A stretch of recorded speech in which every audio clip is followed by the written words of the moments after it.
ഇപ്പം ഞാൻ സൗത്ത് ആഫ്രിക്കയിൽ പോയപ്പോൾ കേപ്പ് ടൗണിൽ പോകുമ്പോൾ ഞങ്ങൾ ഗൈഡ് പോകുമ്പോൾ ഒരു പാറപ്പുറത്ത് കുറേ ആളുകൾ ഇരിക്കുന്നുണ്ട്, തൊപ്പിയൊക്കെ വെച്ചിട്ട് കുറേ ആളുകളുടെ കയ്യിൽ ബൈനോക്കുലറൊക്കെ ഉണ്ട്. അപ്പം ഇവിടെ കുറേ പേരുണ്ട്. അപ്പം ഇതെന്താണ് ഇവിടെ കുറേ ആളുകൾ ഇരിക്കുന്നതെന്ന്, അപ്പോൾ അത് വെയിൽ വാച്ചിങ് ആണെന്ന് പറഞ്ഞു. അന്നാണ് എന്താണ് വെയിൽ വാച്ചിങ് എന്ന് പറയുന്നത് ഞാൻ ആദ്യമായിട്ട് കേൾക്കുന്നത്. വെയിൽ വാച്ചിങ് എന്ന് പറയുന്നത് ഈ കടലിലേക്ക് നോക്കിയിരിക്കുകയാണ്. എപ്പോഴെങ്കിലും ഒരു തിമിംഗലം ഒരു ഷാർക്ക് വന്നുകൊണ്ട് പുറത്തേക്ക് വന്നുകൊണ്ട് ചാടിക്കളിച്ച് പോകുന്നത് കാണാൻ വേണ്ടിയിട്ട് നോക്കണം. ഏതെങ്കിലും ഒരു കുറഞ്ഞ നിമിഷത്തിന് വേണ്ടിയിട്ടാണ് രാവിലെ മുതൽ ഒരു മനുഷ്യർ വന്നിരിക്കുന്നത്. അവരുടെ ആ പാഷൻ എത്ര ഉണ്ടോ നോക്കണം. ഇത് തന്നെ ഞാൻ മസൈമാരയിലും കണ്ടിട്ടുണ്ട്, കെനിയയിൽ. ഈ പറഞ്ഞ വൈൽഡ് ആനിമൽസിൻ്റെ ഷൂട്ട് ചെയ്യാൻ വേണ്ടിയിട്ട് രാവിലെ മുതൽ വൈകുന്നേരം വരെ ഈ ക്യാമറയും പിടിച്ചിരിക്കുക. എപ്പോഴെങ്കിലും ഒന്ന് ക്രോസ് ചെയ്യും, ആ ക്രോസിങ് കിട്ടാൻ വേണ്ടിയിട്ട് ചിലപ്പോൾ ദിവസങ്ങളോളം എടുക്കും.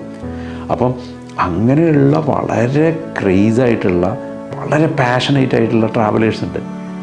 ഒരുപാട് റീസൺ ഉണ്ട് യാത്ര ചെയ്യാൻ എന്നുള്ളതാണ്. നമ്മൾ എല്ലാ സൗകര്യങ്ങളും നോക്കി, എല്ലാ സൗകര്യങ്ങളും എല്ലാം നോക്കി, സാഹചര്യമൊക്കെ നോക്കിയിട്ടാണല്ലോ യാത്രക്ക് പുറപ്പെടുന്നത്. ഇതൊന്നും അല്ലാതെ പോകുന്ന ആളുകളുണ്ട്. ഞാൻ ഇവരൊക്കെ വളരെ അത്ഭുതത്തോടെ നോക്കി കണ്ടിട്ടുണ്ട്.